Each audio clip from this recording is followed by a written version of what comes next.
So how the physical world minimizes energy, it's a little bit hard to say, but like there is a general trend of the physical world that is the increase of entropy, right? So anything you see, entropy cannot decrease, but it'll increase, which means different kinds of energy, like mechanical energy, keep converted into thermal energy. So in any closed system where mechanical energy just doesn't keep pumping in, you reach a state in which mechanical energy just stops being possibly decreased any further. So that's kind of one of the ways to explain why in so many applications we can formulate the problem we want to solve as a minimization of energy problem. So here I'll give you some very simple, two simple examples. One example is the Poisson's equation. So that's the equation we have been used as an example for some time now.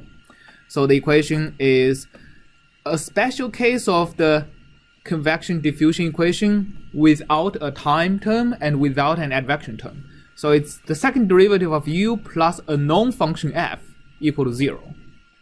Okay, so f is known, and u at 0 equal to u at 1 is equal to 0. So with known 0 boundary conditions. So that apparently is just a mathematical differential equation, right? How does it have anything to do with minimization of energy?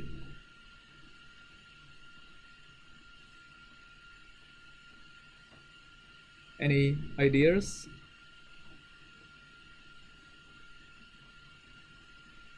Yes? Is this like how like the temperature in like something will average out? It's like if the ends have some given heat, the whole thing will eventually come to like equilibrium. Yeah, the whole thing is gonna come to equilibrium in temperature. I haven't thought about how to formulate this in terms of a temperature problem. I guess not necessarily temperature, but like kinetic energy of a particle, right? Like it will all bounce around. Sure. What other physical problems can this equation explain? Spring. Yeah, spring. Yeah, right. I think you can also use the spring analogy to do that. So the general way I've seen formulating this problem is you have a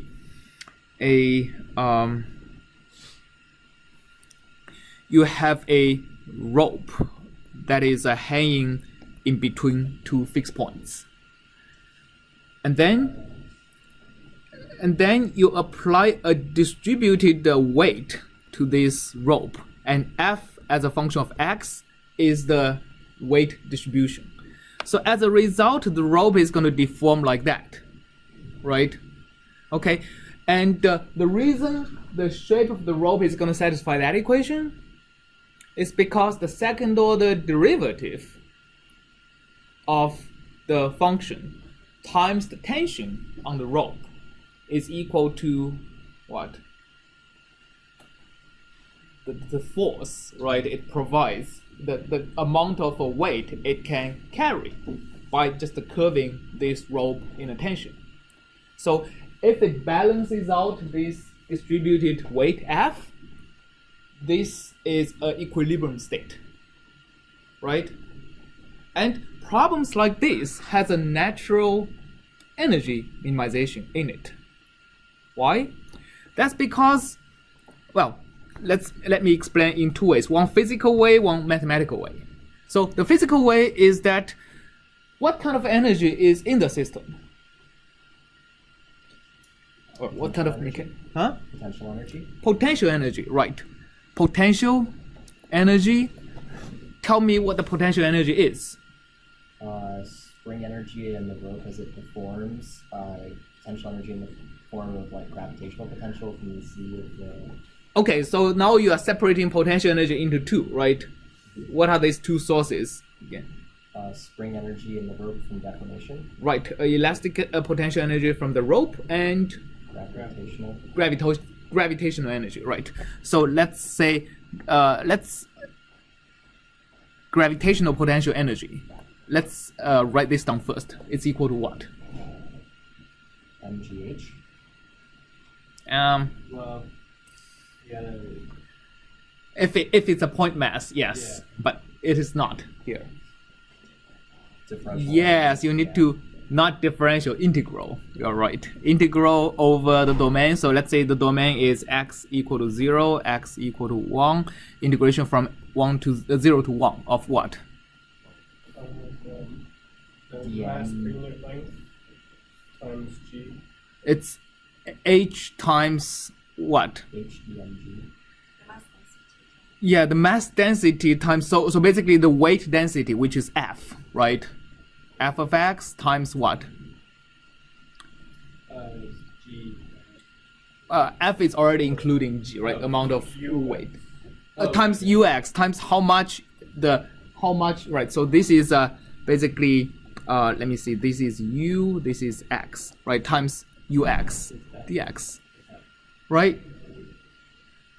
Why is this not dependent on the change in the elements of each rope mass? Why is it not dependent on?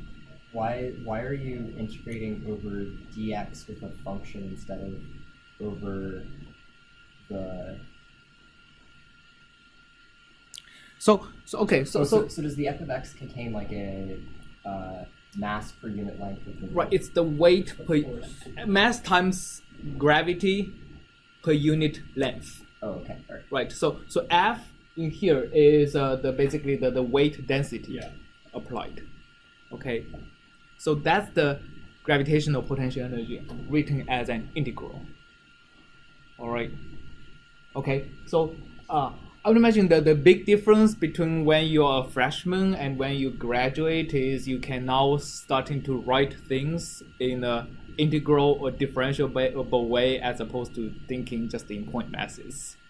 All right. Okay. So that's the gravitational potential energy. And how about the other source of potential energy?